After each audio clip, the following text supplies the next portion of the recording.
పాప నీ పేరేంటి? వర్ష. ఏ క్లాస్ చదువుతున్నావు? +2. తిను. ఎవరా మన్సూర్? డాక్టర్ గారి ఫ్రెండ్ సార్. అతను ఇప్పుడు ఎక్కడున్నాడు? అది తెలీదు. విపత్తు జరిగిన రోజు డాక్టర్ ట్రెక్కింగ్కి పోగానే మన్సూర్ కాల్ చేశాడు. డాక్టర్ వెళ్ళిపోయారా అని అడిగాడు. అదే ఆయన చేసిన చివరి కాల్. డాక్టర్ చనిపోయిన తర్వాత మీకు ఫోన్ చేయడం కానీ వచ్చి కలవడం కానీ చేయలేదా? లేదు సార్. అతని ఇల్లు ఎక్కడ? ఓసారి మనం అతని ఇంటికి వెళ్ళాలి. ఇల్లు తెలీదు సార్. ఫోన్ నంబర్ ఉందా? ఆయన ఫోన్ అమ్మాయే వాడుకుంటోంది.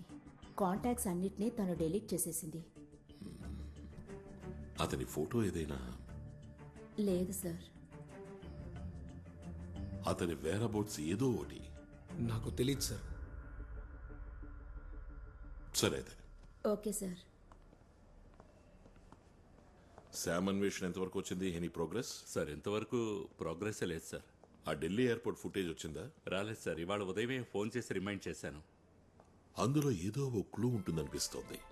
Maybe gut feeling. సరే, లెట్స్ సీ. ఆ జోస్ తాలూకు పర్సనల్ డీటెయిల్స్ ఏమైనా అదర్ దాన్ అఫీషియల్ దొరుకుతాయా? ట్రై చేస్తాను సార్.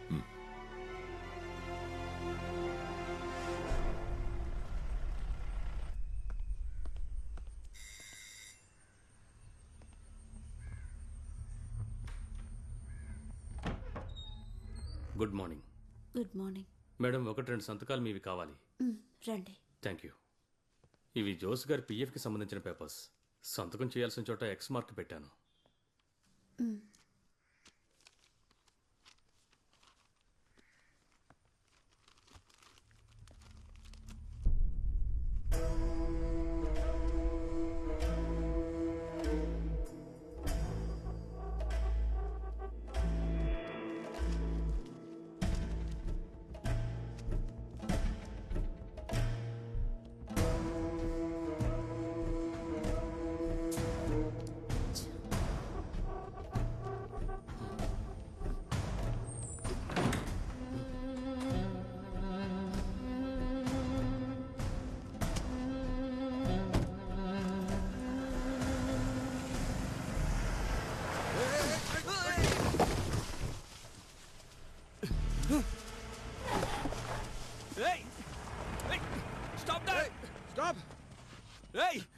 వీడు మందులో ఉన్నట్టున్నాడు. నీకేం కాలేదుగా? ఏం లేదు.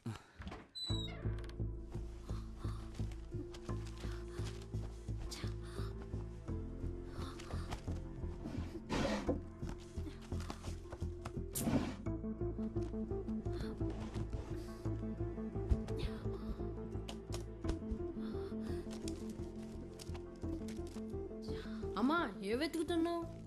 Daddy phone. హలో, వాళ్ళెవరమ్మా? సిబిఐ నుంచి వచ్చారు. ఇది 2 రోజుల తర్వాత ఇస్తాం. పోలీస్ ఆఫీసర్ ఇక్కడికి ఎందుకు వచ్చాడు? ఏవో పేపర్స్ లో సంతకాల కోసం. 21వ తేదీ మార్నింగేగా జోస్ సార్కి యాక్సిడెంట్ అయింది.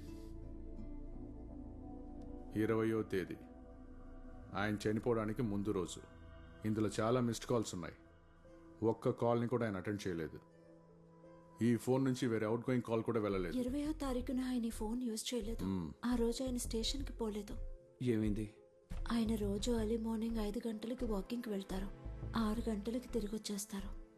20వ తేదీ వాకింగ్కి వెళ్లారు, కానీ ఆ రోజు వెంటనే తిరిగి వచ్చారు 5:20కి.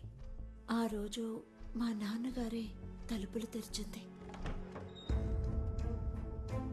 ఏంటి బాబు వెంటనే వచ్చావు? లేదు, ఏం లేదు.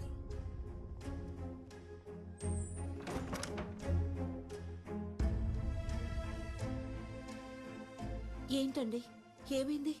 నువ్వు వెళ్ళి టీ తీసుకురా. ఆయన ఏదో టెన్షన్లో ఉన్నట్టున్నారు, అందుకే స్టేషన్కి పోలేదు. అడిగినప్పుడు కొంచెం విసుక్కున్నారు నా మీద, మళ్ళీ అడగలేదు. సార్, ఆ రోజు ఈవినింగ్ మా డాడీ మాతో మాట్లాడారు. దానికి మీరు కారణం ఏంటి అని అడగలేదా? లేదు సార్. అలవాటు ప్రకారం ఆ రోజు పొద్దున్న కూడా వాకింగ్కి వెళ్లారు ఆయన. నేను చెప్పాను కదా, ఇది ఇసుక సున్నం గొడవ కాదు, ఇట్స్ బియాండ్ అని. సార్, 20వ తారీఖు ఉదయం it's between 5 and 5:20 AM. Morning walk అని వెళ్లిన జోస్ వెంటనే తిరిగి రావడానికి కారణం ఖచ్చితంగా ఏదో జరిగింది. ఏదైనా చూసుండాలి, వినుండాలి, లేదా తెలియకూడదు ఏదైనా తెలిసుండాలి. That 20 minutes are crucial. That might be the reason for his death on the next day, that is 21st. Case investigate చేసిన పోలీస్ ఆఫీసర్తో చెప్పారా జోస్ వెళ్లి వెంటనే తిరిగి వచ్చాడని? చెప్పాను. ఈ విషయం ఎవరితోనూ చెప్పొద్దని కూడా చెప్పారు. ఇక వీళ్ళు వెళ్ళొచ్చుగా? వెళ్ళొచ్చు సార్. సరే, మీరు బయలుదేరండి.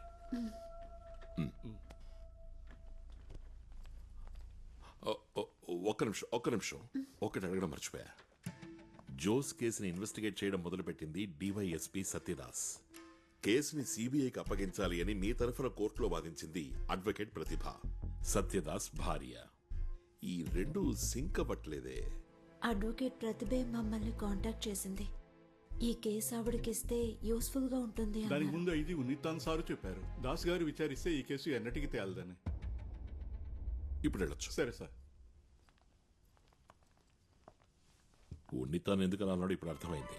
సార్ బట్ ఆ ప్రతిభ తానంతట తానుగా వెళ్ళి సార్ ఈ అడ్వకేట్ ప్రతిభ మంచి ప్రాక్టీస్ ఉన్న ఆవిడ తనే స్వయంగా వెళ్ళి అడగాల్సిన అవసరం ఉండదు. అంటే జోస్ భార్య అబద్ధం చెప్తుందా? కన్ఫ్యూజింగ్ గా ఉంది సార్. ఈ అడ్వకేట్ ప్రతిభతో ఒక మీటింగ్ అరేంజ్ చేస్తాను sir. Very unofficial. Sir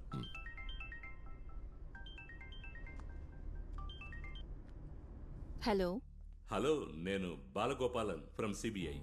hello sir. ఓసారి డైరెక్ట్ గా మీతో మాట్లాడాలి. నేను 10 నిమిషాల్లో రావచ్చా? పర్వాలేదు, రండి. ఓకే.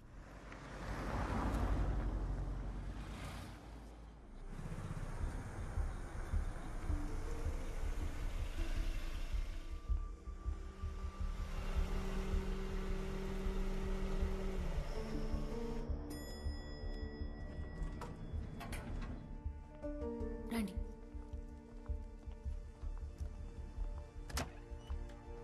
Please ma'am. సార్ మీకు తెలుసు sir. Sethu sir, CBI icon. Biodata చదివాను. మీరు చాలా బిజీ అని తెలుసు. వెంటనే పంపించేస్తాను. మేడం నువ్వేదో అడగాలన్నావు కదా. ఎంతవరకు విన్నది మేము నమ్మడం లేదు, కానీ ఓ డౌట్ ని క్లియర్ చేసుకోవాలనుకుంటున్నాం. అడగండి సార్. అది చనిపోయిన జోస్ ఫ్యామిలీతో మీరే ఫోన్ చేసి మాట్లాడారా ఈ కేసును ఫైల్ చేయమని చెప్పి? నేను వాళ్ళని కాంటాక్ట్ చేసి అడిగానా? అది ఇప్పుడే క్లియర్ చేస్తానుండండి. అదేం వద్దు, నేను ముందే చెప్పానుగా అదంతా నమ్మడం లేదని. 5-6 మంది జూనియర్స్, కొంచెం ఎక్కువగానే ప్రాక్టీస్ ఉన్న నేను కేస్ క్యాన్వాస్ కి పోతానా సార్? ఈ కేసు కూడా మా సీనియర్ బలవంతం చేయడం వల్లనే తీసుకున్నాను. ఇకపోతే పర్సనల్ గా కూడా ఒక కారణం ఉంది.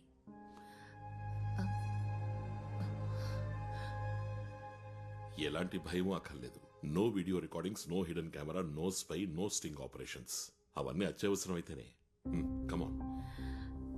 నా హస్బెండే కదా ఈ కేసుని ఇన్వెస్టిగేట్ చేశారు. ఎవరో ఒకతని కస్టడీలోకి తీసుకున్నారు, కారణం లేకుండా. బట్ నేనది చెప్తే నన్ను కోప్పడతారు, తిడతారు కూడా.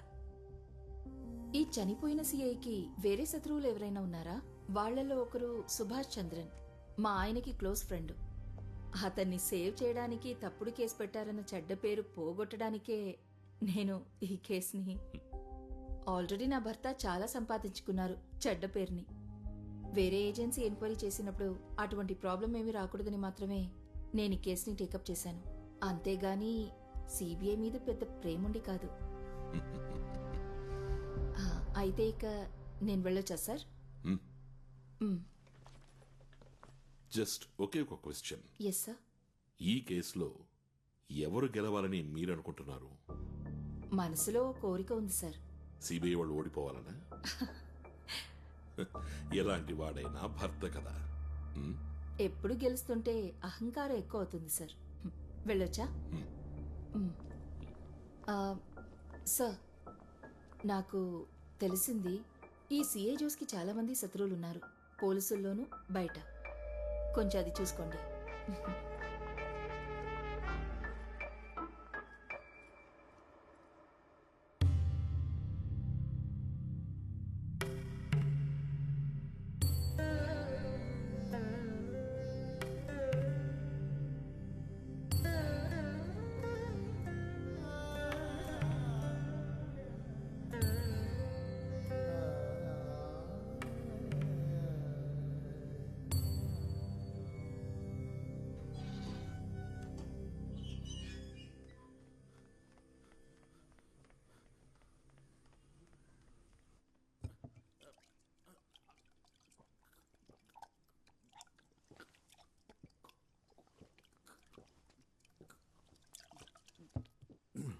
బస్సు రావటానికి లేట్ అయింది. తర్వాత ఆటో కోసం చూశాను, దొరకలేదు. అందుకే నడుచుకుంటూ వచ్చాను.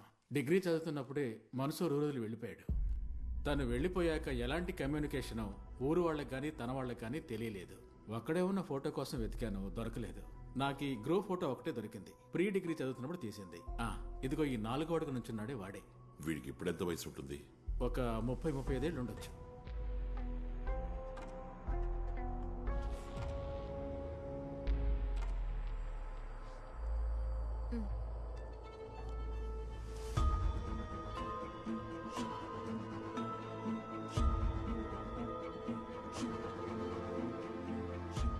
నేనేం చేయను, రెంజ్ దొరకాలిగా. సార్, లోపల సీతారామయ్యర్ గారు ఉన్నారా? రండి, నేను మళ్ళీ చేస్తాను. ఇదిగోండి సార్.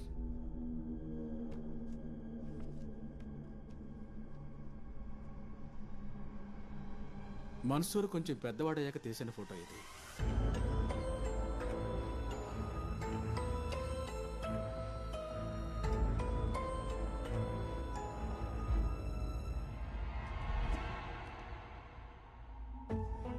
ఇతనేనా నువ్వు చెప్పిన మన్సూర్?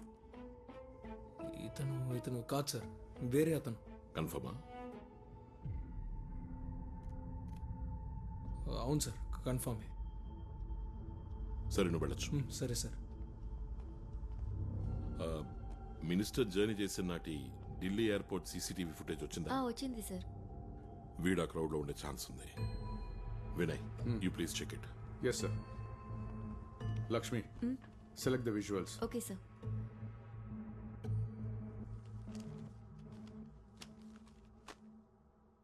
అప్పీల్ ఫైల్ చేద్దాం, ఏమంటారు? ఖచ్చితంగా.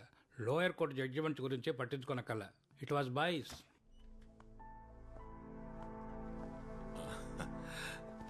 ఓకేనా sir? Okay, everything under control. Very good. ఆ జోస్ ఆఖరిగా విచారించిన ముఖ్యమైన కేసులు, అతనికి డిపార్ట్మెంట్ బయట ఉన్న శత్రువులు. ఆ అడ్వకేట్ ప్రతిభ చెప్పింది కదా, జోసికు బయట కూడా శత్రువులు ఉన్నారని. సార్, అందుకు స్టేట్ పోలీసుల నుంచి మనకు వ్యక్తి కావాలి, ఒక హెల్ప్ కోసం. దాందే ఉంది, పోలీసులో మనవాడు ఉన్నాడు కదా, చాకో. కరెక్ట్. బెటర్ చాయిస్ వేరే ఏదీ లేదు. చాకో ట్రివేండ్రంలో ఉన్నాయి కదా అన్నాడు. అవును సార్, అక్కడే ఉన్నారు. కాల్.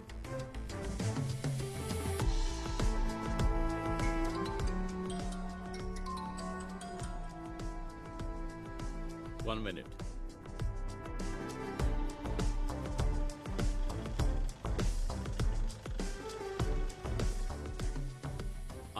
చాకోయిని చెప్పండి. చాకో సార్, నేను బాలుని, కొచ్చిన్ నుంచి. అది కొంచెం సహాయం ఆశిస్తున్నాం మీ నుంచి. డిపార్ట్మెంట్ కి సంబంధించిన విషయమే, రిస్క్ ఏ ఉండదు. రిస్క్ ఉన్నా సరే చేసేద్దాం, దానికంటూ మనుషులు ఉన్నారు. అలాగే, థ్యాంక్ యూ. ఓకే.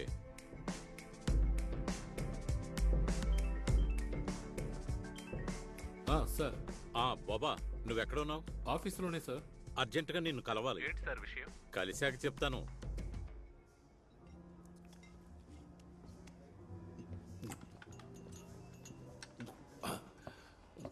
హలో, ఇలాంటిదే ఒకటి పార్సల్. ఒకటి కాదు, 2 పార్సల్ చేయించే. ఏమన్నారు సార్? నెలకు సరిపోయేట్టు ఒకేసారి ఆర్డర్ చేయొచ్చు కదా. అదేం వద్దు సార్. నిజం చెప్తున్నాను సార్, ఎంత రుచిగా ఉన్న ఫుడ్ని నా జీవితంలో ఎంతవరకు తినలేదు సార్. మీ సెలక్షన్ ఉందే, సూపర్ గా ఉంది సార్. ఇవాళ నేను చాలా హ్యాపీ సార్. కారణం, ఎన్నో ఏళ్లుగా నేను సార్ అని పిలుస్తున్న సారు తన పాకెట్లోంచి డబ్బులు తీసి నన్ను తృప్తిపరచాలనుకోవడం, సంతోషంతో నా మనసు పొంగిపోతుంది సార్. నువ్వు పీకల దాకా తినడానికి కాదురా నిన్ను ఇక్కడికి తీసుకొచ్చింది.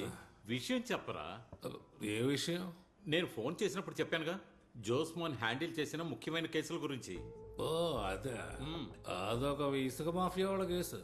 తర్వాత ఎవరో జర్నలిస్ట్ ని ఊరేసి చంపిన కేసు, అంతే సార్. అరే అదేం కాదు, నువ్వు ఆ రోజు చెప్పావు కదా, జోస్మోన్ కి ఎస్ఐ ఇక్బాల్ కి మధ్య ఏదో గొడవ ఉందని. ఓ అదే, అదొక పెద్ద మ్యాటర్ సార్. చుట్టుపక్కల డమాల్ డిమాల్ అని శబ్దాలు వస్తుంటే మేము ఏంటో అని వెళ్ళి చూసాం. నా ఉద్యోగం పోయినా సరే నేను నిన్ను వదలను, rascal.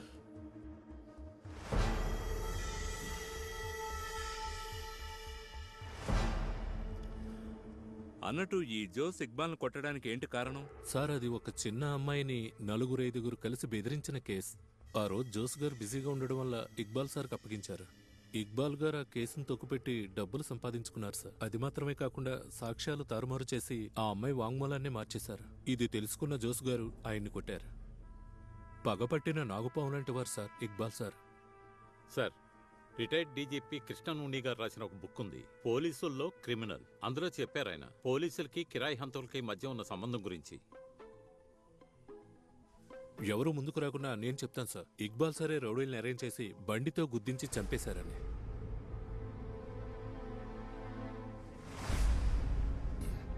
Thank you for the information sir.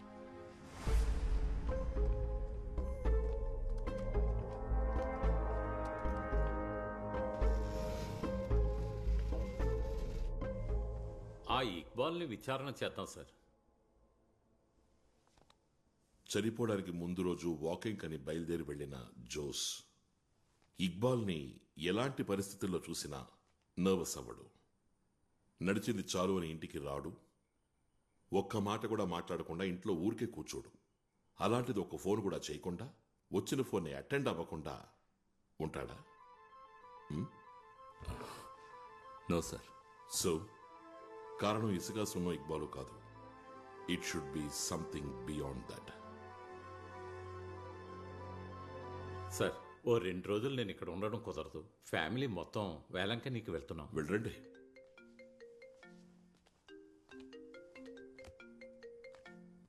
Sir, అలాగే సార్.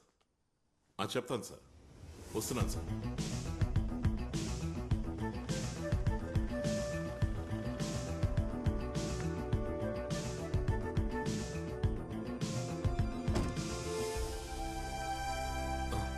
కూర్చోండి. ఇది నాకు మెయిల్లో వచ్చిన ప్రింట్అవుట్. మీరే మా మేనమావ గారైన మినిస్టర్ సంపత్ మరణానికి కారకులని నాకు బాగా తెలుసు. మీకు చేయూతనిస్తూ అండగా ఉన్న మా మేనమావని కుట్ర చేసి చంపేశారు. దాని వెనుక జరిగిన మరణాలన్నీ ఆ నిజాన్ని కప్పిపుచ్చడానికే. చట్టం విడిచిపెట్టినా నేను మాత్రం మిమ్మల్ని వదలను. అల్లా విధించాల్సిన శిక్షని మేం విధిస్తాం. ఇది ఫేక్ సార్, 100% ఫేక్. ఈ ఉత్తరంలో చేసిన భాషా ప్రయోగం అంత మెచ్యూరిటీగా లేదు, ఆకతాయితనంగా ఉంది. ఇది కేవలం మిమ్మల్ని భయపెట్టడం కోసం ఎవరో చిన్నపిల్లలు చేస్తుంటారు. ఆ సమ్మతికి ఇలాంటి మెయిల్ వచ్చింది. అదేమంటే ఆయన మరణ వార్త. విచారిస్తే ఎవరో చంపారని తెలిసిందే. మీరు భయపడలేదా? నాకు లేనిది అదే కదా సార్, భయం. భయం లేదా? ఆ విద్య ఏదో నాకు నేర్పించచ్చు కదా. Seriously? Yes, really. CI Jose హత్యతో పాటు మిగతా హత్యల గురించి కూడా ఇన్వెస్టిగేట్ చేయాలని సీఎం ఆర్డర్ వేశారు. Official communications will follow. Sir, including minister Samad మరణం? ఎస్, ఇన్క్లూడింగ్ మినిస్టర్ సమ్మద్ మరణం. అంతా ఒకే గందరగోళంగా ఉంది సార్. ఎందుకని? సార్, ఒక ఫ్లైట్లో అంతమంది ప్యాసింజర్స్ మధ్యన, అది ఒక డాక్టర్ సమక్షంలో మినిస్టర్ మరణం సహజమైందని ఆలోచన కూడా రావట్లేదు సార్. సార్, ఈ మినిస్టర్ గారి staff still missing. Doctor Venu పైనుంచి పడి చనిపోయారనే అనుకుందాం. But journalist Basuran, CA Josmon, no doubt sir, 2 మర్డర్సే. సార్, ఒక జర్నలిస్ట్ని, ఎస్పెషల్లీ ఒక పోలీసునే హత్య చేశారు. ఇవి సాధారణ వ్యక్తి చేసినవి కావు. అవి చేయడానికి అసాధారణమైన గట్స్ ఉండాలి. సో అసాధారణ వ్యక్తే ఈ హత్యలు చేసి ఉండాలి. అన్నిటికంటే ముఖ్యమైనది, ఈ మరణాలకు మధ్య ఎలాంటి సంబంధం ఉంది. I'm confused. డిసెంబర్ 20వ తారీఖు ఉదయం 5 గంటల నుండి 5:20 లోపు, అంటే జోస్ చనిపోవడానికి ముందు రోజు ఉదయం వాకింగ్ అని వెళ్లిన అతను ఏదైనా చూసుండాలి, ఏదైనా వినుండాలి, ఏదైనా తెలుసుకుని ఉండాలి. అందులో ఉంది నువ్వు చెప్పిన అసాధారణ వ్యక్తి యొక్క క్లూ. ఆ 20 నిమిషాల్లో ఉంది నీకొచ్చినటువంటి సందేహాలకు, కన్ఫ్యూషన్స్ కి సమాధానం. సార్, ఇవన్నీ తెలుసుకోవడానికి జోస్మాన్ బతికిలేడు. ఎవరా అసాధారణ వ్యక్తి? శూన్యం నుండి వెతకడం మొదలెట్టాలి.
అన్నా ఇదిగో